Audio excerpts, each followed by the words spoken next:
నమస్తే, welcome to Big Telugu TV. ప్రస్తుతం మనతో పాటు ఉన్నారు సినీ క్రిటిక్ దాసర్ విజ్ఞాన్ గారు. హలో అండి విజ్ఞాన్ గారు. నమస్తే. క్రైమ్ రేట్ పెరిగిపోతుంది, సర్వేస్లో కూడా బయటపడుతున్న వాస్తవాలు. కానీ కొన్ని క్రైమ్స్ చూస్తే చిల్లర కోసం అంటారు చూడండి, 5 రూపాయల కోసం హత్యలని మీకు గుర్తుందా? అరవింద సమేత సినిమాలో చూసాం. అంటే నిజంగా 5 రూపాయల నుంచి ఆ గొడవలు అంత పగలు జరుగుతాయా అని.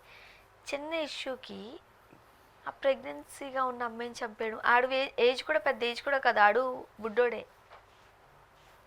ఎటుపోతుంది సమాజం? ఇక్కడ విషయం ఏంటంటే, నిన్న యాక్చువల్గా బాచుపల్లి ప్రదేశంలో ఎక్కువ ఈ ల్యాబ్లు, రెడ్డీస్ ల్యాబ్లు, మెడికల్ ఇవి ఉంటాయి చూడు, ఆ ప్రాంతంలో ఒక సూట్ కేసు పడేసి ఉండింది. ఆ సూట్ కేసు కనుక్కున్నారు యాక్చువల్, నిన్న పడేలా, అది ఎప్పుడో పడేసారు. బ్యాడ్ స్మెల్ వస్తుంటే పోలీసులకు సమాచారం ఇస్తే వాళ్ళు ఓపెన్ చేస్తే దాంట్లో ఒక శవం, రెడ్ కలర్ డ్రెస్ వేసుకుంది, ఇన్ని గాజులు ఉన్నాయి. కొంచెం నార్త్ ఏమో అనుకున్నారు, అంటే వేషధారణ డిఫరెంట్గా ఉంది, తెలుగు అయితే కాదు. నిన్న ఈ న్యూస్ మొత్తం మీడియాలో అంతా ఇదే న్యూస్ నడిచింది. ఎవరబ్బా అనుకున్నాం. అయితే ఫస్ట్ నేనేమనుకున్నా చెప్పనా, అంత ధైర్యంగా సూట్ కేసు ఎట్లా పడేశారు అంటే, ఇప్పుడు ఆ మెడికల్ కంపెనీస్ ఉంటాయి అక్కడ అన్నీ, వేరే నాగాలాండ్ నుంచో లేకపోతే ఇంకెక్కడి నుంచో కూడా మెడిసిన్లు వస్తూ ఉంటాయి కాటన్లో. ఆడేవాడు అక్కడెక్కడో చంపేసి ఈ రాష్ట్రంలో పడేసి చేతులు దులుకొని పోయి ఉంటాడేమో అనుకున్నాం, దొరకవు కదా అని. అప్పుడెప్పుడో రియల్ ఎస్టేట్ ఒకరిని హత్య చేసి కర్ణాటకలో దాచలా, అలా అనుకున్నా. అంత ధైర్యంగా ఉండదు. మళ్ళీ ఒళ్ళంతా కెమికల్ పూస్తుంది ఆమెకి. ఆ కెమికల్ ఏంటంటే తినేస్తుంది ఒంటిని. ఇప్పుడు నీ బాడీ లోపల చనిపోయిన తర్వాత పెడితే ఎలా బ్యాక్టీరియా డెవలప్ అయ్యి తినేస్తూ ఉంటుందో, బ్రౌన్ అయ్యి గ్రీన్ అయ్యి రకరకాలుగా అవుతుంది. మార్చరీలో పెడితే ఉబ్బుతాయి, ఇట్లా డిఫరెంట్గా ఉంటాయి. వాటర్లో పడ్డా ఉబ్బుతాయి. ఈవిడకి ఏదో ఒక కెమికల్ రాసేసి, మరి అది కెమికలో లేకపోతే నీట్గా మలచడానికి నూనె రాశాడో ఏం తెలీదు, మొత్తానికైతే ఒక శవం పడి ఉండింది. 24 అవర్స్లో ఛేదించారు పోలీసులు కేసుని. నో వాట్ హ్యాపెండ్, అసలు ఎవడు చంపాడు ఏంటి అనుకుంటే, నేపాలీస్ వీళ్ళు. మా వాచ్మెన్ కూడా నేపాలీ. వీళ్ళకి ఆధార్ కార్డులు ఉండవు ఇక్కడ. అందుకే మనం డ్రైవింగ్ జాబ్స్ పెట్టుకోవాలనుకుంటే వీళ్ళకి లైసెన్స్ ఉండదు, పెట్టుకోలేము. మా వాచ్మెన్ వాళ్ళ తమ్ముడికి ఎవరికో డ్రైవర్ ఉన్నాడు, మరి లైసెన్స్ లేదన్నా అని చెప్పి నేను పెట్టుకోలే వాడిని. మరి అంతే, వీళ్ళు ఎక్కువగా ఇట్లా వాచ్మెన్స్ కిందే వర్క్ చేస్తారు. ఆ పనులకి ఏం అవసరం లేదు, లేదా ఫాస్ట్ ఫుడ్ సెంటర్స్ అవి ఇంతే. ఇప్పుడు వీడు కూడా ఒక ఫాస్ట్ ఫుడ్ సెంటర్లో పనిచేసేవాడే, నేపాల్ నుంచి వలస వచ్చాడు. ఇతని పేరేమో విజయ్ తాపా, ఆమె పేరేమో బెహ్రా. సో ఈ తారా బెహ్రా ఉన్న ఊరు, ఈ విజయ్ తాపా ఉన్న ఊర్లు పక్కపక్కనే అక్కడ నేపాల్లో.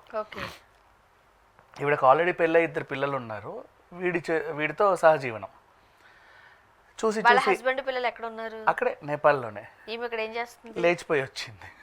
పిల్లల్ని హస్బెండ్ వదిలేసి ఏప్రిల్లో వీడు తెచ్చాడు ఆమెని. తీసుకొచ్చి ఫస్ట్ జూబ్లీ హిల్స్లో ఒక చిన్న హౌస్ తీసుకొని అక్కడ పెట్టాడు. ఆ దగ్గరలో ఫాస్ట్ ఫుడ్ సెంటర్లో పని. ఆ ఫాస్ట్ ఫుడ్ సెంటర్ ఎత్తేయాల్సి వచ్చింది. అంటే రోడ్డు పక్కన ఉండి జిహెచ్ఎంసీ వాళ్ళు పర్మిషన్ ఇవ్వకు ఏదో వాట్ ఎవర్ ఎత్తేసాడు. ఖాళీగా ఉన్నాడు. మళ్ళీ పని ఎత్తుక్కుంటే ఎక్కడో బౌరంపేటలో వచ్చింది. బౌరంపేట చాలా లాంగ్, అది అటు బాచుపల్లి దాటి వెళ్ళాలి ఇటో. ఆ బౌరంపేట దగ్గర వస్తే అటు మకం మార్చారు. అక్కడ ఏదో చిన్న ఇందిరమ్మ కాలనీస్ ఉంటాయి కదా, చిన్న చిన్న హౌసెస్, 2000కి 5000కి రెంట్లకి ఇస్తారు. అక్కడ ఉంటూ పని చేసుకుంటున్నాడు. ఇంతలో ఈవిడికి ప్రెగ్నెన్సీ వచ్చింది. ప్రెగ్నెన్సీ ఉంచుకోవాలా తీయించుకోవాలా అనేది గొడవ. తీయించుకోని వీడు, ఉంచుకుంటా అని ఆవిడ. ఇంతే, ఇదే గొడవ. లేదు తీయించుకో, లేదు ఉంచుకుంటా. ఎందుకు తీపించుకోమన్నాడు? ఇక అది వాళ్ళ కర్మ. అంటే కలిసి వచ్చేసి బతకడం కోసమే కదా వచ్చారు. అంటే ఆమె వచ్చేసింది, హస్బెండ్ పిల్లలు ఉన్నా వీడితో లైఫ్ షేర్ చేసుకుంది, ఒక కుటుంబంగా ఏర్పడడానికే కదా వచ్చేసారు. ఆమె దేశానికే వచ్చారు మళ్ళీ. మరి అది ఎందుకో వాళ్ళకి తెలియదు. వాళ్ళకి ఎందుకో గొడవ జరిగిందమ్మా. ఒక విషయం అవును కాదు విషయంలో గొడవ. కాదంటావా నేను చెప్తే కాదంటావా, నైలాన్ తాడు తీసుకెళ్ళి మెడని ఇలా అని చంపేశాడు. యాక్చువల్గా అన్ని గాజులు, రెడ్ కలర్ కాస్ట్యూమ్, ఆ బట్టలు చూసి శ్రీమంతం చేశారేమో, లేకపోతే ఇంకోటి ఏదో అనే అనుమానాలు కూడా ఉన్నాయి. మేము కూడా అలాగే అనుకున్నాం. నార్త్ అమ్మాయి లేదా అప్పుడే పెళ్ళయిందో ఏంటంటో రకరకాల డౌట్ల నేపాలీస్ అలా వేసుకుంటారు. డిఫరెంట్ వేషధారణ ఉంటే నార్త్ అనుకున్నారు, కానీ నార్త్ కాదు, దేశమే కాదు మనకి ఇంకా. సో మొత్తానికైతే అలా చంపేశాడు. సరే చంపావు, ఏం చేయాలి ఇప్పుడు నువ్వు? ఈమెనే ఎక్కడన్నా మాయం చేయాలి, చంపినట్టు తెలియకూడదు. సీరియల్ కిల్లర్స్ అయితే వాళ్ళకి చాలా తెలివితేటలు ఉంటాయి. అమ్మో వీళ్ళకి కూడా ఈ మధ్య చాలా తెలివితేటలు ఉంటున్నాయిలే. ఏం చేయాలో అర్థం కావట్లేదు. ఇప్పుడు ఒకడేమో కుక్కర్లో ఉడికిచ్చి ఏదో చేసాడు, ఇంకొకడేమో కాంక్రీట్ సిమెంట్లో భూస్థాపితం చేస్తాడు, ఇంకొకడేమో మ్యాన్ హోల్లో పూడుస్తాడు. వీడికి ఏ ఆలోచన రాలా. దగ్గరలో వెళ్ళి ఒక సూట్ కేస్ కంపెనీలో ఇవి ట్రావెల్స్ ఉంటాయి కదా, ఒక పెద్ద ట్రాలీ బ్యాగ్ కొన్నాడు. ఇక్కడ ట్రాలీ బ్యాగ్ పట్టించింది. కొన్నిసార్లు ఈ బ్రాండ్స్ కూడా మనకు చాలా సహాయం చేస్తాయి, దీని గురించి మళ్ళీ మాట్లాడుకుందాం. ఈ ట్రాలీ సూట్ కేసు తీసుకొచ్చి ఇంటికి తీసుకొచ్చి ఆమెకు మొత్తం ఒళ్ళంతా ఏదో రాశాడు, మరి మర్చడానికి పెట్టేశాడు దాంట్లో నీట్గా. అక్కడ వరకు ఓకే. ఎలా తీసుకొచ్చి పడేశాడు అనేది సస్పెన్స్. అంటే బికాజ్ నువ్వు సూట్ కేసుని ఆటోలో వేసుకు ఆటో డ్రైవర్ అడుగుతాడు ఎక్కడికండి అని. అక్కడికి వెళ్ళి ఈ డబ్బాని అక్కడ పడేయాలంటే ఎవడన్నా క్వశ్చన్ చేస్తాడు. అంటే ఒకటి అడగడు, ఏమి ఎందుకు అడగరు?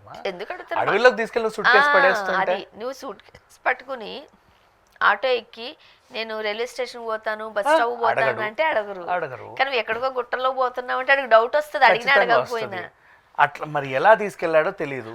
నడుచుకుంటూ తీసుకెళ్లాడు. నడుచుకుంటూ కూడా నువ్వు సూట్ కేసు పట్టుకొని ట్రాలీ బ్యాగ్ పట్టుకొని అడవుల్లోకి వెళ్తే చూసే వాళ్ళకి కూడా డౌట్ అవుతుందిగా. మొత్తానికైతే తీసుకెళ్ళి పడేశాడు.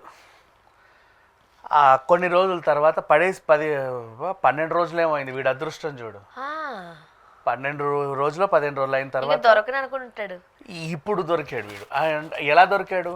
పోలీసులు కూడా చాలా చాకచక్యంగా ఆ సూట్ కేసు కంపెనీ మీద ఏదో పిచ్చి బ్రాండ్ ఉంటుంది కదా, ఆ పిచ్చి బ్రాండ్ని ఇప్పుడు ఇట్లాంటి వాళ్ళు ఫాస్ట్ ఫుడ్ సెంటర్లో పనిచేసేవాడు. 12,000 పెట్టి అమెరికన్ టూరిస్టర్ అయితే కొనడుగా, అవునా? ఏదో అమెరికన్ బ్యారిస్టర్, ఆఫ్రికన్ టూరిస్టర్ అని పిచ్చి పిచ్చి కంపెనీలు వస్తాయి కదా, పోలో, డోలో, బీలో అని. అలాంటిది ఏదో కొన్నాడు తక్కువదే. అంటే వాడికి ఏంటి, అది ఉపయోగించుకోవడానికి కాదు, వన్ టైం యూజ్ కొనే వస్తువులు కూడా ఉంటాయి.